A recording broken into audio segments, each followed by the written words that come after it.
Apakah berdosa orang tua membiarkan anak perempuan tidak berhijab? La yadkhulul jannata, tak masuk surga ayah, tak masuk surga abang, tak masuk surga suami. Dayyus, yang tak ada rasa cemburunya. Abang, ayah, suami membiarkan istri, adik, anak perempuan keluar rumah tak pakai hijab. Dayyus, tak ada cemburunya. Itu adik kau? Iya. Cantik ku tengok. Iyalah, abangnya kan ganteng. Dayyus, tak ada rasa cemburu. Mestinya wajahnya merah. Kenapa kau tengok aurat saudaraku, saudariku, adikku, anakku? Ingat, bapak yang rajin salat, yang rajin puasa sunat, selangkah lagi kau masuk surga, selangkah mau masuk Jannatul Firdaus. Tapi anakmu kau biarkan tidak menutup aurat, selangkah juga kakimu akan ditarik ke dalam neraka jahanam. Ingatlah wahai bapak-bapak yang punya anak gadis, abang-abang yang punya adik-adik, punya perempuan, kau dituntut di hadapan Allah Subhanahu wa taala. Siapa yang Ustaz tunjuk yang menonton acara ini? Jangan pikir kita selamat, yang penting saya sudah sholat, yang penting saya sudah puasa sunat, yang penting saya sudah berzikir, yang penting saya sudah haji dan umrah. Masalah anak saya bukan urusan saya. Kullukum ra'in, setiap kamu pemimpin, wa kullukum mas'ulun ar ra'iyatih, setiap kalian akan dituntut ditanya tentang yang dia pimpin, adiknya, anaknya, istrinya. Suami-suami yang masih takut sama istri, yang belum pakai hijab, pulang dari sini kasih tahu dia, setiap kamu adalah pemimpin. Alah, abang baru ngaji sekali udah mau ceramah pula. Kalau bapak tak pandai ngasih tahu, mudah aja ambil video-video saya cerita tentang hijab itu, kirim ke dia. Dek, ini ada video nih, coba kau tonton dulu. Tengok. Alah, aku tengok ini macam ustaz sesat ini, kata dia. Enggak apa-apa, dia pertama marah, tapi lama-lama dia berpikir, doa, jangan lupa doa. Allah bukakan pintu hidayah bagi suami yang sudah menikah, istrinya tak pakai jilbab. Adapun kalian yang lajang, tak ada alasan, karena kalian belum nikah. Pilihlah perempuan yang berhijab. Mudah-mudahan diberikan Allah perempuan yang berhijab.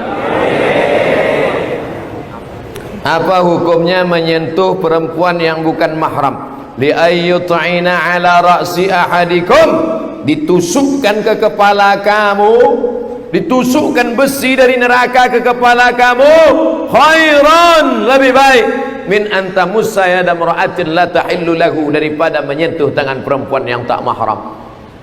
Balik dari sini, ambil jarum kecil aja, tak usah paku, jarum pentol, bakar pakai lilin, setelah merah acucukkan. Kadang kita kalau tak dites tak percaya, kita tusukkan ke kepala, itu lebih baik daripada kau menyentuh tangan perempuan yang tak mahram.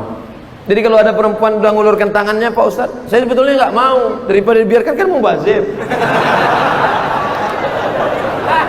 Ini udah gini Pak Ustaz, gini kanlah, insya Allah dia tak sakit hati. Gini kan, senyum kita gini.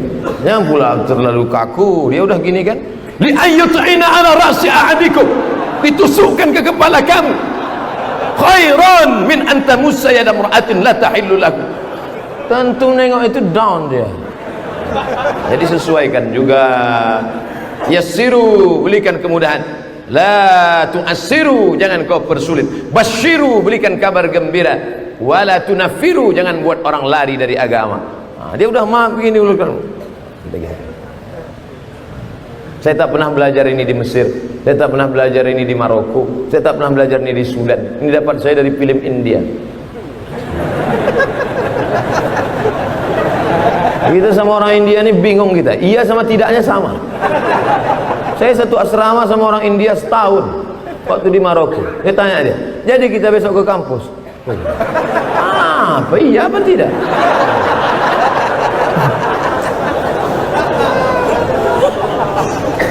Abang saya seorang polisi, bagus.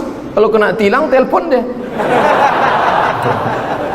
Dia ingin masukkan saya jadi satpam. Mak, di bawah dia itu.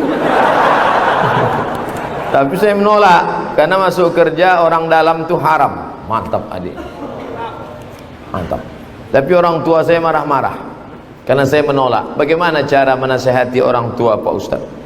Wahai orang tua yang punya anak yang soleh, Ketika orang lain justru memanfaatkan keluarganya, anakmu malah tidak mau karena tak mau makan haram. Dia sudah menyelamatkan engkau dari azab Allah Subhanahu wa taala.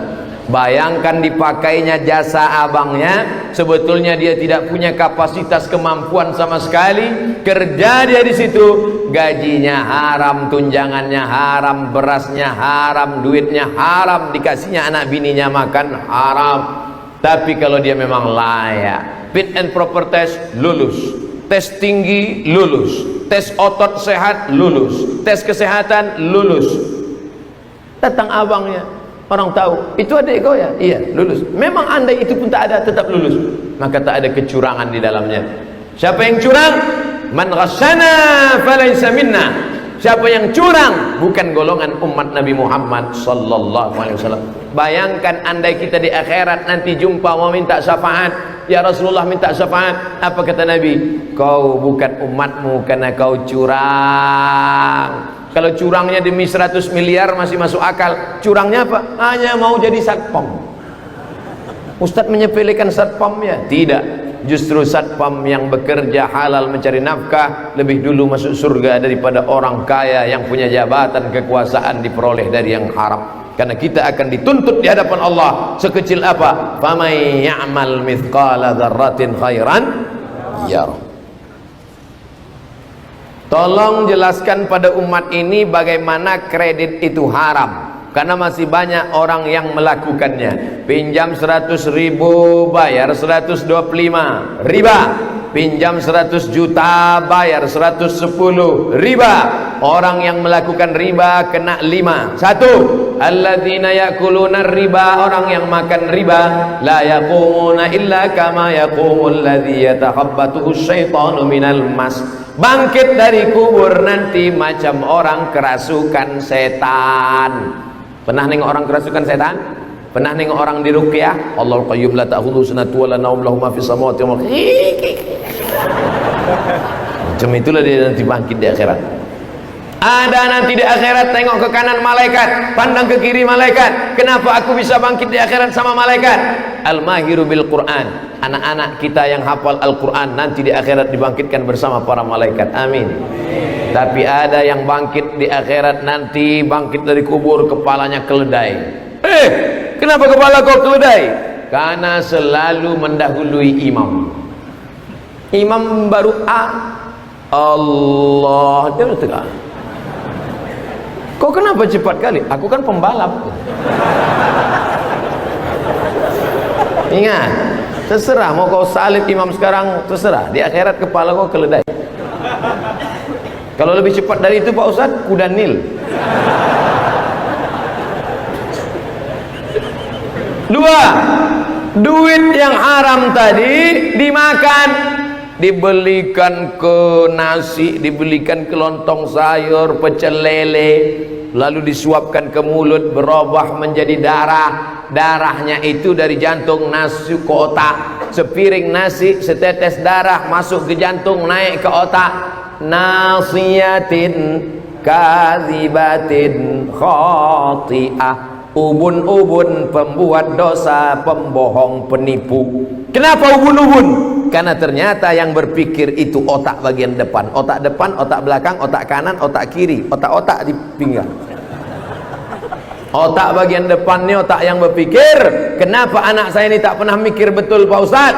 Gara-gara kau kasih makan riba. 3. Dimakan nasi menjadi darah, darah menjadi daging, tulang belulang. Ayyuma lahmin nabata min haramin, setiap daging tumbuh dari yang haram, fannaru aulabi, tempatnya api neraka. Ditimbang kita di akhirat, langsung nampak datanya. Abdul Somad berat 50 kilo, yang halal 10 saja, yang 40 dari riba. Berapa lama kau diobok-obok dalam neraka jahanam? 4.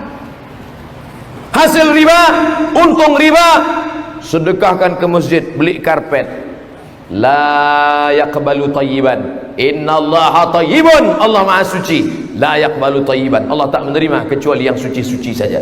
5. Selesai solat berdoa, Allahumma rabbana ighfir lana dhunubana wa liwalidayna.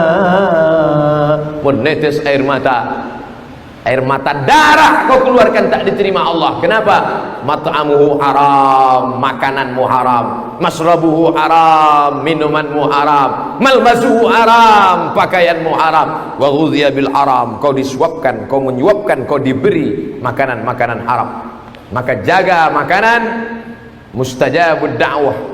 Jaga makanan, doa dikabulkan. Jangan makan haram. Di antara makanan haram adalah riba. Saya dari Majelis Taklim Nurul Huda, Desa Gudang, Kecamatan Simpang Rimba.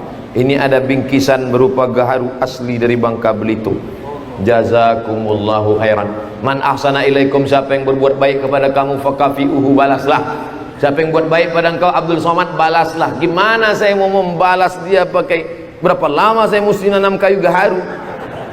Fa illam tajidu, kalau kau tak sanggup membalas, fad'u lahu, doakan yang ngasih ini. Apa doanya? Jazahullahu khairal jaza, semoga Allah membalas dengan balasan yang terbaik. Saya minta doa Pak Ustaz. Udah aku bacakan dah, sudah diaminkan jamaah. Karena saya baru belajar mendalami agama, namun karena saya baru belajar sering mengalami kendala-kendala dalam proses belajar. Mudah-mudahan dengan doa Pak Ustaz proses belajar saya lebih lancar. Allahumma faqihu fid din. Anak-anak muda yang baru hijrah ni dalamkan agama mereka ya Allah. Waftah lahum futuhal arifin. Bukakan pintu hati mereka sebagaimana telah kau bukakan kepada para wali-walimu ya Allah. Waj'alhum min warathati anbiya'ika, jadikan mereka menjadi pewaris para nabimu ya Allah. Wadkhilna ma'ahum ma'al habibil mustafa fi jannatikal ula, masukkan kami bersama mereka dalam surga Jannatul Firdaus bersama Nabi Muhammad sallallahu alaihi wasallam. Kertas yang lain boleh hilang, yang ini jangan.